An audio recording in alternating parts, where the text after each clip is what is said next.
ምናልባትም ይህንን ቪዲዮ አላህ እንዲደርስ ያደረገህ ነጃ ለመውጣትህ ሰበብ ሊሆንልህ እንደሚችል አላሁ ተዓላ እሽቶልህ ሊሆን ይችላልና ታግሰህ አድምጥ። ሺህ ዓመት አላወራም። በጣም አጭር ጉዳይ ነው የምናወራው። ኳስ ቢሆን 90 ደቂቃ ከዚያ በላይ፣ ፊልም ቢሆን 1 ሰዓት ከዚያ በላይ እናያለን። ስለ ድናችን ደግሞ 5 ደቂቃ ለማይሞላ ቪዲዮ ያን ያክል ተሸናፊ መሆን የለብንም። አላህ ትዕግስት ይስጠን። ዛሬ በዚህ ቪዲዮ ስለ ሽርክ አስከፊነት የምናይ ይሆናል። ከዚያ ሲቀጥል መጨረሻ ላይ ደግሞ አንድ የምናነሳው ወሳኝ ጉዳይ አለ። በዚህ ሰዓት ብዙሃኖች እየተፈተኑበት ያለ ጉዳይ ነው። ስለ ሽርክ ያላቸው አመለካከትና ግንዛቤ የተሳሳተ በመሆኑ በጣም ተዳፍሮ ብዙሃኖችን በሽርክ ሲፈርጁ እያየን ያለንበት ሁኔታ ላይ ስላለን ከሱም እናስጠነቅቃለን። እያንዳንዱ ከነመረጃውና ማስረጃው እንጠቅሳለን። ዛሬ ኮሜንት ላይ የአላህን ስምና ስም ብቻ ነው እንድትጽፉ የምፈልገው። ሁላችሁም አላህ እያላችሁ ኮሜንት ላይ ስቲከር ወይም ቴክስት አድርጉ።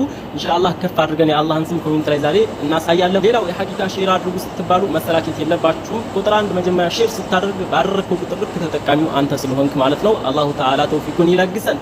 ወደ ጉዳዩ ይገባለሁ። በመጀመሪያ ደረጃ ሽርክ ምን ማለት ነው? ይሄ ይቀድማል። አንድን ሰው አሻርክሃል ከማለት በፊት ስለ ሽርክ ምንነት ማወቅ አለብህ። የሽርክን ትርጉም በስርዓት መረዳት አለብህ።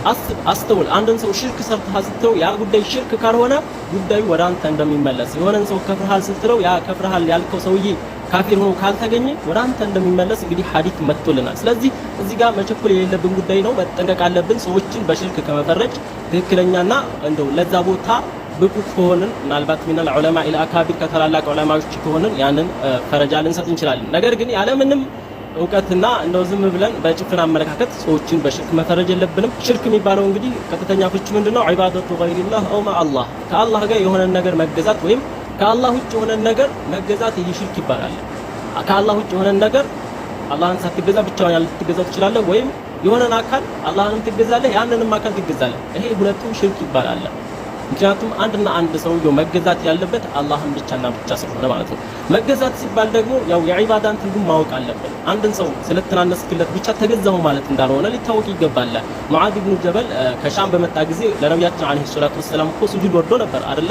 ከዚያ ነብዩ ቀጥ እንዲል ካደረጉት በኋላ ለምንድን ይሄን እንዳደረገ ሲጠይቁት እኔ እዛ ሀገር ያለሁኝ ሰዎች ለቄሶቻቸው ለጳጳሶቻቸው እንደዚህ ሱጁድ ሲያደርጉ አይቻለሁኝና አንተ ደግሞ ከዚህ የበለጠ ይገባሃልና ነው አላቸው ነብዩ።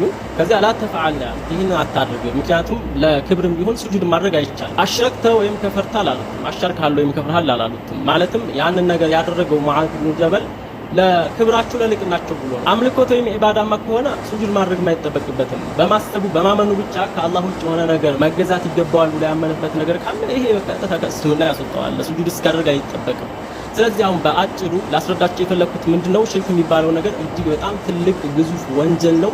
ይህንን ለሰራው ሰውዬ አላሁ ተዓላ ወንጀሉን የማይምርለት የሆነ ወንጀል ነው። ሽርክ የማይማር ወንጀል ነው። ከዚህም አላህ ምን ይላል?